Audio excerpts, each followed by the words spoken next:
नमस्कार, good morning. स्वागत है आप सभी लोगों का आपके अपने YouTube चैनल द मैथ्स अड्डा में। सबसे पहले तो आप सभी को रामनवमी की शुभकामनाएं। भगवान राम और माँ सीता जी की कृपा बनी रहे आप सब पर, हम सब पर, हमारे पूरे देश पर, और इस कोरोना महामारी का जल्द से जल्द ईश्वर कुछ विकल्प दे, कुछ ऐसा हो कि ये हमारे देश से और पूरे विश्व से समाप्त हो जाए। तो इसी के साथ शुरू करते हैं आज का टॉपिक वाइज हम स्टार्ट करने जा रहे हैं। This session is particularly based on chapter wise lecture. जो हम चैप्टर वाइज लेक्चर स्टार्ट करने जा रहे हैं, जैसा कि मैंने पोल कराया था कि सबसे ज़्यादा जो कमेंट्स आए थे वो नंबर सिस्टम को लेकर के आए थे, तो नंबर सिस्टम को मैं स्टार्ट कर रहा हूँ।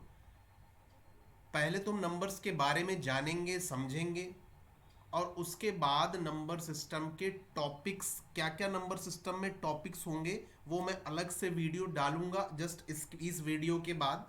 और फिर हम उन प्रॉपर सीक्वेंस में, एक प्रॉपर सीक्वेंस में टॉपिक वाइज पढ़ते जाएंगे। This will be the process of the, ये सारा प्रोसेस होगा कि कैसे हम पढ़ने वाले हैं नंबर सिस्टम को। अब कुछ चीज़ें जानना बहुत ज़रूरी है। अकॉर्डिंग टू मी, मैथमेटिक्स आसान या कठिन लगने के पीछे का सबसे इंपॉर्टेंट कारण है नंबर सिस्टम। अगर आप या कोई भी स्टूडेंट्स नंबर्स को समझता है, संख्याओं को समझता है, उनके गुणधर्म जानता है, कैसे उनका यूज करना है, किस नंबर की क्या प्रॉपर्टीज हैं, क्या कहा जाता है, तो मैथ्स बहुत इजी हो जाता है। नंबर सिस्टम बहुत ही डिफिकल्ट टॉपिक माना जाता है, लेकिन ये डिफिकल्ट लगेगा नहीं। बस आप मेरे साथ जुड़े रहिए लगातार। कमेंट करके जरूर बताइएगा हाउ यू फील, कैसा आपको लग रहा है। मैं सब्सक्राइब और शेयर करने के लिए अब नहीं बोलूंगा, आप लोग अपने मन से करें तो करें, ठीक है। बस कमेंट करके जरूर बताते रहिएगा। अगर मैं अच्छा पढ़ाऊंगा तो धीरे धीरे चीज़ें अपने आप चीज़ें सिस्टम में आएंगी, और मुझे भरोसा है, मैं लगातार मेहनत कर रहा हूँ। आप देखेंगे तो पिछले कई वीडियोस मैंने एक ही शर्ट में शूट कर दिए, ठीक है। तो लगातार वीडियोस बनाता रहूंगा, एक एक दिन में 3-3 4-4 वीडियो में रिकॉर्ड कर रहा हूँ, और उनको अपलोड में धीरे धीरे करता जाऊंगा एक प्रोसेस के तहत। तो स्टार्ट करते हैं। सबसे पहले तो नंबर सिस्टम यानी संख्या प्रणाली, संख्या पद्धति। क्या है number system? What is number system? What we call number system? समझिएगा। Systematic arrangement of numbers is called number system. Hindi में कहते हैं कि संख्याओं के वर्गीकरण की व्यवस्था को हम संख्या प्रणाली या संख्या पद्धति कहते हैं। ठीक बात? हाँ या ना बोलिए, इतनी बात क्लियर हुई? Let me repeat one more time. संख्याओं के वर्गीकरण की व्यवस्था संख्या प्रणाली या नंबर सिस्टम कहलाती है। उम्मीद है मैं इतनी बात समझा पाया। यानी नंबर सिस्टम में हम क्या करते हैं? संख्याओं को वर्गीकृत करते हैं, संख्याओं का वर्गीकरण करते हैं। उम्मीद है मैं इतनी बात समझा पाया आप लोगों को। ओके, आगे चलते हैं। तो सबसे पहली बात जो जाननी है आपको, एक शब्द है डिजिट। हिंदी में कहते हैं इसको अंक, हिंदी में कहते हैं इसको अंक, और अंग्रेजी में कहते हैं डिजिट, ठीक है। अच्छा भाई, अब आप मेरे को बताएं, डिजिट, मेरी बात को ध्यान से अगर आप समझेंगे, सुनिएगा और समझिएगा। डिजिट क्या है? जब आप संख्याएं लिखते हैं तो संख्याओं को लिखने के लिए जिन हम न्यूमेरिकल सिंबल्स का यूज करते हैं उन्हें हम डिजिट कहते हैं। और डिजिट 10 होते हैं। कितने डिजिट होते हैं मेरे लाल? 10 डिजिट। मैथमेटिक्स में 10 डिजिट्स होते हैं। There are 10 digits in mathematics we use for making number, जैसा कि मैंने लिखा है। और वो डिजिट कौन से हैं? सुबह सुबह आपको पता है, 0, 1, 2, 3, 4, 5, 6, 7, 8 एंड 9। जिनको अंग्रेजी नहीं आती उनके लिए 0, 1, 2, 3, 4, 5, 6, 7, 8, 9, ये 10 अंक होते हैं। और इनको यूज करके हम संख्याएं बनाते हैं या संख्याएं लिखते हैं। अब अगर मैं आपसे कहूं मेरे लाल कि संख्याएं कितनी होती हैं, जरा बताना सुबह सुबह। तो आप कहेंगे सर अनंत संख्याएं होती हैं। कितनी संख्याएं होती हैं? अनंत। आप गिन ही नहीं पाएंगे, गिनते रहिए। अंग्रेजी में इसके लिए एक शब्द होता है जिलियन। अंग्रेजी में इसके लिए एक शब्द यूज करते हैं जिलियन। ठीक है, अनंत संख्याएं। ओके, इतनी बात समझ में आ रही है मेरे लाल? आगे बढ़ते हैं। अब देखिए भाई, नंबर यानी संख्याएं दो प्रकार की होती हैं। मैं ज़्यादा खींचूंगा नहीं। नंबर यानी संख्याएं दो प्रकार की होती हैं। एक आपका है रियल नंबर। रियल नंबर को हिंदी में कहते हैं वास्तविक संख्या। वास्तविक संख्या जो वास्तव में है, जैसे आप हैं, मैं हूं, ये वास्तविक संख्या है। ठीक है, बोलो बोलो। और इमेजिनरी नंबर दूसरा होता है इमेजिनरी यानी काल्पनिक नंबर, जो सिर्फ कल्पना में है ना। जैसे आप टीवी सीरियल्स देखते हैं, अगर आप देखते हैं तो लड़कियां तो खासकर खूब देखती हैं, है ना। और उसमें लिख के आता है शुरुआत में क्या, कि इस धारावाहिक के सभी पात्र और घटनाएं क्या है, काल्पनिक है। मतलब वास्तविकता से उनका कोई लेना देना नहीं है, वो सिर्फ सोची गई चीजें होती हैं, है ना। जैसे हम बचपन में हम लोग सोचा करते थे, हमारे टाइम में क्या हम लोग सोचते थे कि जो 90s के किड हैं, जो 90 के दशक के लोग हैं, उनका तो पूरा एक युग बीता है सचिन तेंदुलकर के साथ। हम लोग क्या करते थे कि एमआरएफ का बैट ले लेते थे और अपने आप को सचिन ही समझते थे। फिर जैसे जैसे बड़े हुए तो वास्तविकता में, रियल में पता चला कि भैया सचिन तो सिर्फ एक ही है, ना भूतो ना भविष्यति, ना पहले कभी था ना उनके बाद कोई आएगा। उनके रिकॉर्ड्स टूट सकते हैं, लेकिन जो दिलों में जगह, जो एक उनकी जो वास्तविकता है, उनका जो ओहदा है, ऑरा जिसको कहते हैं अंग्रेजी में, वो उसे टच करना किसी के बस का नहीं है। खैर, ये बातें होती रहेंगी, मैं थोड़ा सा ऐसी बातें करता रहता हूँ। खैर, आते हैं। तो मैंने बताया कि संख्याएं दो प्रकार की होती मेरे लाल। जब आप बोर हो जाएंगे तो बीच में चुटकुले भी सुनाऊंगा। संख्याएं दो प्रकार की होती हैं, एक आपकी होती वास्तविक संख्या और दूसरी होती काल्पनिक संख्या। क्या होती काल्पनिक संख्याएं? अगर आपका मैथ बैकग्राउंड रहा है तो आपको पता होगा कि एक शब्द आप पढ़ते थे आयोटा। अगर आपने इंटर तक मैथ या बीएससी वगैरह करा है तो आप समझते आयोटा। काल्पनिक संख्या का सिंबल है आयोटा, मतलब जिसकी वैल्यू होती ना के बराबर, -1 के बराबर। ठीक है ना। जिनका मैथ बैकग्राउंड नहीं है, जो आर्ट और कॉमर्स वाले हैं, वो समझ लें, अगर अंडर रूट में कोई संख्या नेगेटिव के सिंबल के साथ है तो उसे हम क्या कहते हैं, काल्पनिक संख्या। जैसे मैंने कहा √-3, √-5, तो ये क्या कहलाएगी, ये काल्पनिक संख्या कहलाएगी। उम्मीद है मैं समझा पाया। क्या इतनी बात क्लियर हुई? क्या इतनी बात क्लियर हुई? काल्पनिक संख्याएं क्या होती हैं? बोलो बोलो बोलो। ठीक। अंडर रूट के अंदर अगर कोई टर्म माइनस के सिंबल के साथ आता है तो उसे हम काल्पनिक संख्या कहते हैं। अच्छा भाई, और आयोटा से भी आप दिखाते हैं, जैसे मैंने कहा √5 आयोटा, तो ये क्या है, ये काल्पनिक संख्या। अब एक टर्म है, ध्यान से सुनिएगा, कि real number plus imaginary number क्या बनता है। मतलब अगर आप वास्तविक संख्या और काल्पनिक संख्या को जोड़ दें तो ये क्या कहलाएगा मेरे बच्चे, ये कॉम्प्लेक्स नंबर कहलाएगा। क्या कहलाएगा? Complex number. कॉम्प्लेक्स नंबर को हिंदी में कहते हैं जटिल संख्या। क्या कहते हैं? जटिल संख्या। क्या मैं समझा पा रहा हूं?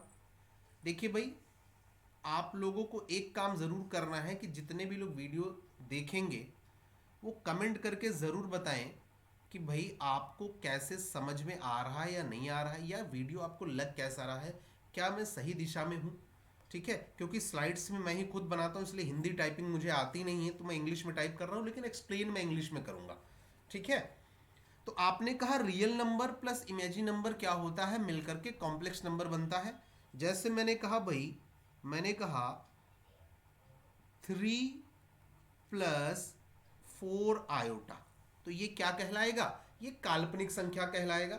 ये आपकी वास्तविक संख्या है और ये काल्पनिक संख्या है। क्या इतनी बात आपके पल्ले पड़ रही सुबह सुबह? इन पे क्वेश्चंस कैसे बनेंगे मैं पूरा पहले नंबर सिस्टम पढ़ा दूंगा, फिर कम से कम 500 क्वेश्चन कराऊंगा नंबर सिस्टम पे। ठीक है, एकदम बहुत जबरदस्त तरीके से सेशन चलने वाला है अगला टर्म। तो मैंने देखिए जो बताया वो आगे मैंने समझाने का प्रयास किया है कि वास्तविक संख्या और काल्पनिक संख्या मिलकर के क्या बन जाती है, कॉम्प्लेक्स नंबर यानी जटिल संख्या बन जाती है। एग्जाम्पल भी मैंने लिख दिया है सुबह सुबह। आगे बढ़ते हैं। जैसे एक एग्जाम्पल क्वेश्चन के तौर पे मैंने लिया है कि बताओ इनमें से कौन सी काल्पनिक संख्या, which of these is an imaginary number, इनमें से कौन सी एक काल्पनिक संख्या है। तो आप कहेंगे सर आपने अभी अभी बताया कुछ देर पहले कि अंडर रूट में अगर कोई टर्म नेगेटिव सिंबल के साथ है यानी माइनस के साथ है तो वही काल्पनिक संख्या होगी। तो आप बताओ भैया क्या होगी, माइनस अंडर रूट में माइनस का 3, बोलो बोलो तारा रारा, आगे बढ़े। चलिए आगे बढ़ते हैं। अब बात करते हैं वास्तविक संख्याओं की। तो जो रियल नंबर यानी वास्तविक संख्याएं हैं ये दो भागों में बढ़ जाती हैं। वास्तविक संख्याएं दो भागों में बढ़ जाती हैं। एक होती है रेशनल नंबर, रेशनल को हिंदी में मेरे लाल कहते हैं परिमेय। क्या कहते हैं, परिमेय। और इरेशनल को कहते हैं अपरिमेय।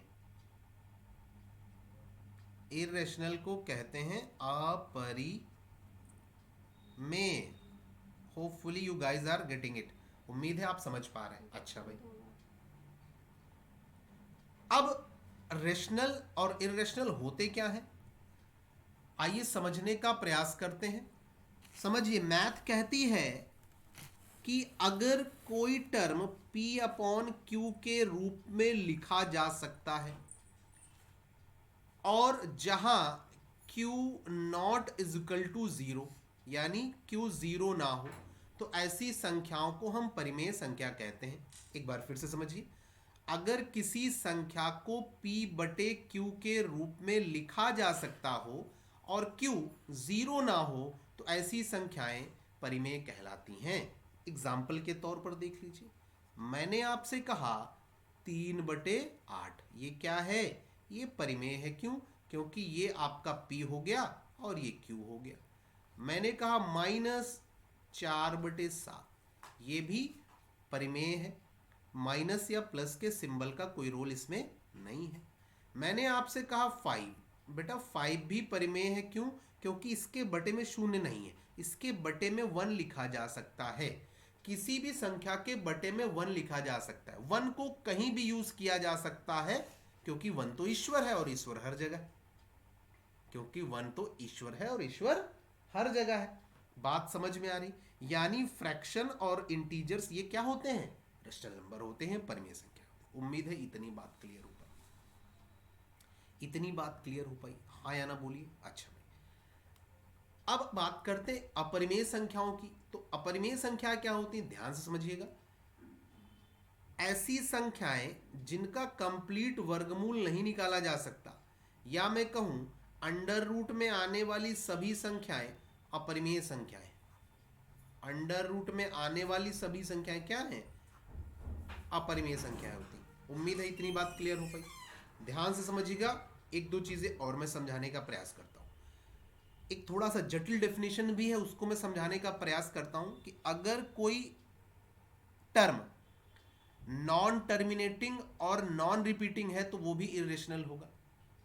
मतलब अगर कोई फ्रैक्शन यानी भिन्न कभी ना समाप्त हो रही हो और रिपीट भी ना होती हो, उसके डिजिट्स रिपीट भी ना होते हो, तो ऐसी संख्या भी अपरिमेय होगी। मैं एग्जांपल लिख के देता हूं। मैंने कहा 0.124561397 8, ऐसे ये समाप्त ना हो और डिजिट रिपीट भी ना हो रहे तो ऐसी संख्या भी अपरिमेय कहलाएगी।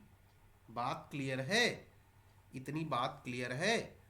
अगर कोई चीज नहीं समझ में आ रही तो वीडियो को बैक करके दोबारा से देखिएगा, और अगर कोई चीज फिर भी नहीं समझ में आती तो कमेंट करके मेरे को बताइएगा, मैं दोबारा से एक्सप्लेन कर दूंगा किसी और वीडियो में। अच्छा, मैंने कहा बताओ भाई इनमें से कौन सी अपरिमेय संख्या है। एक एग्जांपल के तौर पर, which of these is an irrational number. तो आप कहेंगे सर 25 का तो वर्गमूल 5 निकल आता है, अंडर रूट 4 का वर्गमूल 2 निकल आता है, अंडर रूट 49 का 7 निकल आता है, अंडर रूट 6 का नहीं निकलेगा, तो यही हमारी इरेशनल नंबर हो जाएगी। क्लियर है। एक दो बातें और मैं यहां बताना चाहता हूं, मेरी बात को ध्यान से समझिएगा। पाई एक अपरिमेय संख्या है, पाई एक अपरिमेय संख्या है मेरे बच्चे। पाई क्या है, एक अपरिमेय संख्या है। जबकि 22/7 जबकि 22/7 को परिमेय माना गया है। जबकि 22/7 एक परिमेय संख्या। ठीक बात, इतनी बात क्लियर है। देखिए 22/7 जो पाई की वैल्यू ली गई है वो नियरेस्ट पॉसिबल वैल्यू है। पाई पे एक मैं शॉर्ट वीडियो बना दूंगा, कुछ विशेष बातें हैं, फिर भी यहां से समझिएगा। पाई डे कब मनाया जाता है ये मैं खूब क्लास में करवा चुका हूं, क्योंकि पाई डे पूछा गया है। पाई डे कब मनाया जाता है तो मैं बताता हूं। देखिए भाई, पाई की वैल्यू होती 3.14। इसमें जो 14 है ये डेट है, इसमें जो 14 है ये क्या है, ये डेट है, और ये 3 क्या है, ये मंथ है। तो आप कहेंगे सर 14 मार्च को पाई डे मनाया जाता है। उतनी बात समझ में आई क्या? बहुत बढ़िया। अगला क्वेश्चन, सॉरी आगे बढ़ते हैं। बात करते हैं रेशनल नंबर यानी परिमेय संख्या की। क्या होती है परिमेय संख्या? परिमेय संख्या मैंने बताया P/Q के रूप में जिनको लिखा जा सकता है। अच्छा, अब ये रेशनल नंबर भी देखिए डिवाइड हो जाते हैं। मैंने पूरी एक चेन बना करके आपके सामने प्रस्तुत कर दी है संख्याओं की। ठीक है, इतना डिटेल में संभवतः आपको कहीं नहीं मिलेगा। ठीक है, रेशनल नंबर दो भागों में बढ़ जाता है। एक होता है इंटीजर। इंटीजर को हिंदी में कहते हैं पूर्णांक। क्या कहते हैं? पूर्णांक। पूर्णांक का मतलब है पूरा पूरा अंक। पूर्णांक का मतलब है पूरा पूरा अंक, जैसे 2 है ना, 7, 11, ये सब क्या है, 19, ये पूरे पूरे अंक। और दूसरा होता है फ्रैक्शन यानी भिन्न। इनको कहते हैं अपूर्ण संख्याएं या भिन्न। अपूर्ण संख्याएं यानी भिन्न, है ना। जैसे मैंने कहा 0.2, 0.5, है ना, या 1/4, ये क्या है, ये सब फ्रैक्शन है, नहीं अपूर्ण संख्या। उम्मीद है इतनी बात क्लियर हो पा रही। ये जो इंटीजर हैं यानी पूर्णांक हैं, ये 3 भागों में बढ़ जाते हैं। पहला होता है पॉजिटिव यानी धनात्मक पूर्णांक, जैसे +2, +5। दूसरा होता है नेगेटिव पूर्णांक, ऋणात्मक यानी -2, -3। और तीसरा होता है जीरो। ध्यान रहे, जीरो ना तो पॉजिटिव है ना तो नेगेटिव। जैसे वायरस सजीव और निर्जीव के बीच की कड़ी है, वैसे ही जीरो भी पॉजिटिव और नेगेटिव के बीच की कड़ी है। उम्मीद है इतनी बातें आपको समझ में आ रही। हाँ या ना बोलते रहिए, कमेंट ज़रूर करिएगा। मैं इस बात से निराश हूँ आप लोगों से कि आप लोग वीडियो जितने भी लोग देखते हैं वो कमेंट नहीं करते। कमेंट करेंगे तो उससे काफ़ी मुझे मोटिवेशन मिलता है, एनर्जी मिलती है, और उससे वीडियो और वायरल होने के चांसेस बढ़ते हैं। तो मैं चाहता हूँ कि भाई ज़्यादा से ज़्यादा लोगों तक पहुँचे। ठीक है, सीधी सी बात है। यूट्यूब पर आया हूँ, मेहनत कर रहा हूँ, क्योंकि ऑलरेडी इतने सारे यूट्यूब पर पहले से हैं, उनके बीच में जगह बनाने के लिए मैं मेहनत करूँगा, अलग चीज़ें पढ़ाने का प्रयास करूँगा, लेकिन उसमें आप लोगों का सपोर्ट चाहिए।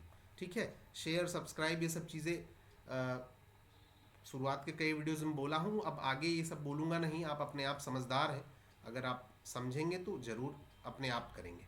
ठीक, अब बात करते हैं फ्रैक्शन की यानी भिन्न की। भिन्न दो प्रकार की होती है, एक टर्मिनेटिंग, एक नॉन टर्मिनेटिंग। टर्मिनेटिंग को हम कहते हैं शांत दशमलव। क्या कहते हैं? शांत दशमलव या शांत भिन्न। जैसे मैंने कहा 0.2, 0.4, 0.5, है ना, या 0.25, जो पॉइंट के बाद 1, 2, 3 स्थानों के बाद समाप्त हो जाती है। नॉन टर्मिनेटिंग का मतलब जो समाप्त नहीं होती, हिंदी में कहते हैं अशांत। अशांत, अशांत का मतलब वही बच्चे जो पढ़ते नहीं, है ना, अशांत। जैसे मैंने कहा अशांत का मैं एग्जांपल इधर लिखता हूँ, जैसे मैंने कहा 0.1473, ऐसे ऐसे डैश डैश चलता चला जाता है। ठीक है, अब ध्यान समझिएगा, इतनी बात क्लियर है, इतनी बात क्लियर है। अच्छा भाई, अब समझिए, ये जो टर्मिनेटिंग फ्रैक्शन है ये 3 पार्ट में बढ़ जाती है। एक होती है प्रॉपर। प्रॉपर को हिंदी में कहते हैं साधारण। प्रॉपर को हिंदी में कहते हैं साधारण। ऐसी संख्याएं, ऐसी भिन्न जिनका अंश छोटा होता है हर से, उनको हम साधारण कहते हैं। दूसरी होती इम्प्रॉपर असाधारण, दूसरी होती इम्प्रॉपर यानी असाधारण, जैसे 5/3 यानी अंश बड़ा और हर छोटा। तीसरी होती मिक्स्ड, जब हम एक इंटीजर के साथ एक फ्रैक्शन को मिला लेते हैं, जैसे 2/1/2, 4/1/3। ठीक है, तो ये बन जाती है आपकी मिक्स फ्रैक्शन। उम्मीद है इतनी बात आपको समझ में आ रही। अच्छा, अब आते हैं नॉन टर्मिनेटिंग यानी अशांत वाली पे। तो इसमें एक है रिपीटिंग। रिपीटिंग का मतलब जैसे मैंने कहा 0.333 इन्फिनाइट तक। ठीक है, और नॉन रिपीटिंग का मतलब जो रिपीट भी ना होती, 1 4 7 5 2 ऐसे ऐसे करके अनंत तक।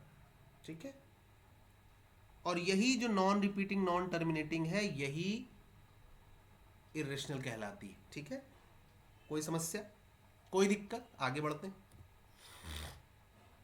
यहां तक बात क्लियर हो गई है? उम्मीद है मैं इतनी बातें आपको समझा पाया। अब समझिए, जब आप ध्यान समझिएगा, जब कोई टर्म रिपीटिंग है जैसे 0.3333 इन्फिनाइट तक, तो इसको हम दिखाते कैसे हैं? 0.3 बार, ऊपर बार लगा देते है ना। अगर 0.2626 ये पैटर्न है, तो हम इसको कैसे दिखाएंगे? 0.26 बार। ठीक है, क्लियर हो गई बात? बात क्लियर है? आगे बढ़ते हैं। फिर आते हैं आपके इवन नंबर और ऑड नंबर्स। ये आप जानते हैं, जो संख्याएं 2 से डिवाइड हो जाती हैं, जो संख्या 2 से डिवाइड हो जाती हैं उन्हें हम इवन नंबर कहते हैं। और जो 2 से विभाजित नहीं होती, 2 से विभाजित नहीं होती, उन्हें ऑड कहते हैं। वैसे तो ये आपको पता है। फिर बात करते हैं नेचुरल नंबर की। क्या होते हैं नेचुरल नंबर? 1 से लेकर अनंत तक की संख्याओं को नेचुरल नंबर्स कहते हैं, यानी वे संख्याएं जिनको आप गिन सकते हैं, वे संख्याएं जिनको आप गिन सकते हैं। ठीक है, क्लियर है? बोलो बोलो। अब यहां से 2-3 पॉइंट मैं आपको बता रहा हूं, आप नोट कर लेंगे। पहला, नेचुरल नंबर्स का जो सम होता है, नेचुरल नंबर्स का जो सम है वो होता है n+1/2। नेचुरल यानी प्राकृतिक संख्याओं का योग आप कैसे निकालते हैं? n+1/2। ठीक है, कोई दिक्कत? ठीक है, नेचुरल नंबर्स के जो वर्ग हैं यानी स्क्वायर हैं, वर्गों का योग आप कैसे निकालते हैं? नेचुरल नंबर के वर्गों का योग बहुत इंपॉर्टेंट है। नेचुरल नंबर के वर्गों का योग आप निकालते हैं n+1 to n+1/6। ठीक है, तो ये दो चीजें आपको याद रहनी चाहिए। ठीक है, नेचुरल नंबर 1 से अनंत तक की संख्याओं को कहते हैं। नेचुरल नंबर्स का जो सम है वो n+1/2 होता है। नेचुरल नंबर के वर्गों का योग n+1 to n+1/6 होता है। ठीक है, बात करते हैं होल नंबर्स की। होल नंबर्स क्या होते हैं? 0 से लेकर अनंत तक की संख्याएं होल नंबर कहलाती। ध्यान दें, 1 से लेकर अनंत तक की संख्या नेचुरल नंबर है और 0 से अनंत तक की संख्याएं होल नंबर है, यानी 0 नेचुरल नंबर नहीं है। 0 नेचुरल नंबर नहीं है। बात क्लियर है? आगे बढ़ते हैं। फिर आती है बात प्राइम नंबर की, अभाज्य संख्याओं की। अकॉर्डिंग टू द मैथ्स, ऐसी संख्याएं जिनके सिर्फ और सिर्फ 2 गुणनखंड हो सकते हैं उनको हम अभाज्य संख्या यानी प्राइम नंबर कहते हैं। प्राइम नंबर को हम हिंदी में अभाज्य संख्या कहते हैं। ठीक है, या आप ऐसे समझिए, ऐसी संख्याएं जो सिर्फ 1 से डिवाइड हो और अपने आप से डिवाइड हो, तो ऐसी संख्याओं को हम अभाज्य संख्या कहते हैं। ठीक है, अब कुछ पॉइंट मैं बोल रहा हूं, ये सुनिएगा और नोट बना लीजिएगा। पहला पॉइंट, 1 ना तो भाज्य संख्या है और ना अभाज्य संख्या, ये पहला पॉइंट है। दूसरा पॉइंट, सबसे छोटा प्राइम नंबर 2 है। तीसरा पॉइंट, दो एकमात्र समअभाज्य संख्या है। ये सब आप लाइन बना के नोट बना लीजिएगा। सबसे छोटा विषम प्राइम नंबर 3 है, ऑड प्राइम नंबर। अगला पॉइंट, 1 से 100 के बीच 25 अभाज्य संख्या है। आप काउंट करके देख सकते हैं, है ना। 2, 3, 5, 7, 11, 13, 17, 19, 23, 29, 31, 37, फिर 41, 43, 47, 53, 59, 61, 67, फिर 71, 73, 79, 83, फिर 89, ठीक है, फिर 97। देख लेते हैं, अगर एक आध स्किप होगी तो। 1, 2, 3, 4, 5, 6, 7, 8, 9, 10, 11, 12, 13, 14, 15, 16, 17, 18, 19, 20, 21, 22, 23, 24, 25। ठीक है, ये 25 अभाज्य संख्याएं, ये आपको पता होनी चाहिए। ठीक है, ये आपको पता होनी चाहिए। अच्छा भाई, फिर आपका आता है ट्विन प्राइम नंबर, जुड़वा अभाज्य संख्याएं। हेलो, गुड मॉर्निंग, बताइए सर। हाँ सब ठीक है सर, बस तबीयत ठीक है सर। मैं आपको कॉल बैक करूं अभी, तो थोड़ा सा वीडियो बना रहा था।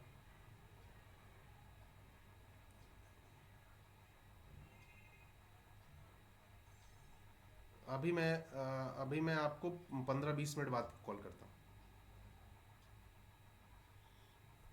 खैर, देखते हैं प्राइम नंबर। मैंने बताया जिसके दो फैक्टर्स होते हैं, जो 1 और अपने आप से कटते हैं। उसके मैंने कुछ पॉइंट्स लिखवाए हैं, जो मैंने बोला बहुत इंपॉर्टेंट, उनको नोट कर लीजिएगा। अब बात करते हैं ट्विंस प्राइम नंबर की, जुड़वा अभाज्य संख्याओं की। रेलवे में पूछा गया, अभी जो लॉकडाउन के दौरान पेपर हो रहे थे रेलवे में, उसमें पूछा गया ट्विंस प्राइम नंबर। देखिए, ऐसे दो प्राइम नंबर्स जिनके बीच का अंतर 2 हो, ऐसे दो अभाज्य संख्याएं जिनके बीच का अंतर 2 हो, उनको हम जुड़वा अभाज्य संख्या कहते हैं। जैसे 3 और 5, 5 और 7, है ना, 11 और 13, 17 और 19। पेपर में पूछा गया था 1 से 100 के बीच कितनी जुड़वा अभाज्य संख्याएं हैं। तो ये आपका होमवर्क है, आप मेरे को कमेंट करके बताएंगे कि 1 से 100 के बीच कितनी जुड़वा अभाज्य संख्याएं हैं, यानी ऐसी दो अभाज्य संख्या जिनके बीच का अंतर 2 है। ठीक है, अगला फिर आता है को प्राइम नंबर, यानी सह अभाज्य संख्याएं। 2 या 2 से अधिक ऐसी संख्याएं जिनका HCF 1 हो, उनको हम सह अभाज्य संख्याएं कहते हैं। यानी ऐसी 2 या 2 से अधिक संख्याएं जो 1 के अलावा किसी कॉमन नंबर से ना कटें। जैसे मैंने कहा 5 और 8। आप कहें, बताइए 1 के अलावा ऐसा कोई नंबर है जो दोनों संख्याओं को डिवाइड करता हो? 1 के अलावा ऐसा कोई नंबर जो दोनों संख्याओं को डिवाइड करता हो? नहीं है, है ना। तो ये क्या कहलाएंगी? को प्राइम नंबर कहलाएंगी। फिर बात करते हैं कंपोजिट नंबर, यानी यौगिक संख्याओं की। क्या होती हैं यौगिक संख्याएं? ऐसी संख्याएं जिनके 2 से ज्यादा फैक्टर होते हैं। हिंदी में कहते हैं यौगिक संख्या या संयुक्त संख्या। हिंदी में इनको यौगिक या संयुक्त संख्या कहते हैं। ठीक है, ऐसी संख्याएं जो जिसके 2 से ज्यादा फैक्टर हो, मतलब अपने आप से कटे, 1 से कटे और किसी अन्य संख्या से भी कटे, है ना। जैसे कहा 10, अब 10 देखो किससे किससे कटेगा, 1 से कटेगा, 2 से कटेगा, 5 से कटेगा और 10 से कटेगा, ठीक है। तो 2 से ज़्यादा फैक्टर हो गए। अब क्वेश्चन यहां से जो बनता है वो ये है कि सबसे छोटी यौगिक संख्या क्या है। तो बच्चे सबसे छोटी यौगिक संख्या 4। सबसे छोटी यौगिक संख्या क्या है बेटा, 4, ठीक है। फिर बात करते हैं, अगला नंबर है परफेक्ट नंबर। बहुत ही अच्छा, समझिएगा मेरी डेफिनेशन को, समझिएगा क्या होता है परफेक्ट नंबर। ध्यान से डेफिनेशन सुनिएगा। ऐसी संख्या जिसके फैक्टर्स का योग उस संख्या से दोगुना हो उसे परफेक्ट संख्या कहते हैं। दोबारा से बैक करके सुनिएगा डेफिनेशन, मैं समझाता हूं। जैसे मैंने कहा एक संख्या मैंने ले ली 6, अब मैं 6 के फैक्टर्स अगर निकालूंगा तो 1 2 3 और 6, हाँ या ना बोलिए। और अगर मैं इन सबको जोड़ता हूं तो कितना आएगा, 12।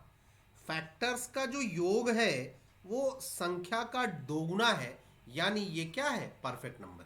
तो ध्यान रहे सबसे छोटा परफेक्ट नंबर 6 है, 2 अंकों का परफेक्ट नंबर 28 है।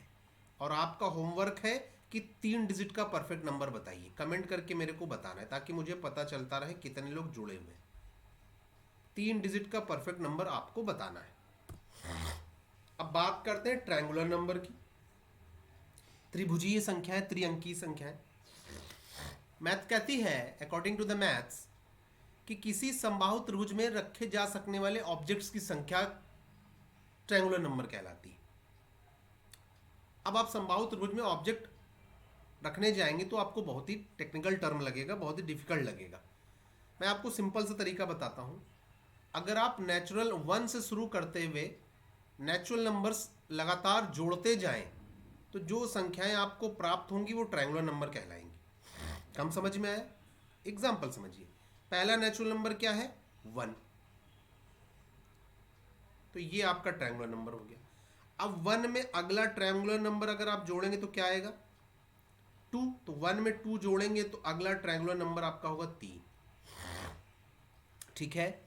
अगर 3 में अगला आपका नेचुरल नंबर क्या होता है, 3 होता है, जोड़ देंगे तो अगला ट्रायंगुलर नंबर आ गया 6। ऐसे ही 3 के बाद अगला नेचुरल नंबर होता है 4, तो 6 में 4 जोड़ देंगे तो अगला ट्रायंगुलर नंबर आ जाएगा 10। 10 में आप अगला नेचुरल नंबर 5 जोड़ देंगे तो अगला ट्रायंगुलर नंबर आ गया 15। 15 में आप अगला नेचुरल नंबर जोड़ देंगे 6, तो अगला ट्रायंगुलर नंबर आ गया 21। समझ में आई बात? तो ये होते हैं ट्रायंगुलर नंबर, ठीक है। अब अगर मैं आपसे कहता, एक एग्जांपल समझिए, मैं आपसे कहता कि बताओ 10वां ट्रायंगुलर नंबर कौन सा है, 10वां ट्रायंगुलर नंबर क्या है, तो आप ऐसे लिखते जाते। अब 21 में हम 7 जोड़ेंगे तो 28 आ जाएगा। 28 में आप 8 जोड़ेंगे तो 36 आ जाएगा। 36 में आप 9 जोड़ेंगे तो 45 आ जाएगा। और 45 में आप जब 10 जोड़ेंगे तो 55 आ जाएगा। देखो भाई, 1 2 3 4 5 6 7 8 9 10, तो 10वां ट्रायंगुलर नंबर क्या हो गया, 55। समझ में आई बात? लेकिन आप ऐसे करेंगे, मान लो आपसे कहता बताओ 50वां ट्रायंगुलर नंबर क्या है, तो आप ऐसे लिखते तो बहुत टाइम लगता। तो मैं बताता हूँ ट्रायंगुलर नंबर आप कैसे निकालते हैं। सीधा सा टर्म है n+1 अपॉन 2। मतलब जैसे मेरे से पूछा गया था 10वां ट्रायंगुलर नंबर बताइए, तो मैं n की जगह 10 रख देता, तो 10 और 11/2, तो हमारा आंसर क्या आ जाता, 55। आप देखिए 55। समझ में आया? तो ये तो रहा संख्याओं का वर्गीकरण। कैसा लगा आपको सेशन, जरूर बताएं। ये रहा आपका नंबर सिस्टम, संख्याओं का वर्गीकरण, संख्याओं के गुणधर्म बताने का प्रयास किया है। कमेंट करके जरूर बताइएगा। Thanks for watching, do comment what you feel. जय हिंद। मिलते हैं अगले वीडियो में। अब अगला वीडियो मैं जस्ट अपलोड करूंगा जिसमें मैं बताऊंगा कि भाई नंबर सिस्टम में हम क्या क्या टॉपिक्स पढ़ने वाले हैं, ठीक है। तो तब तक के लिए स्वस्थ रहिए, मस्त रहिए। जय हिंद।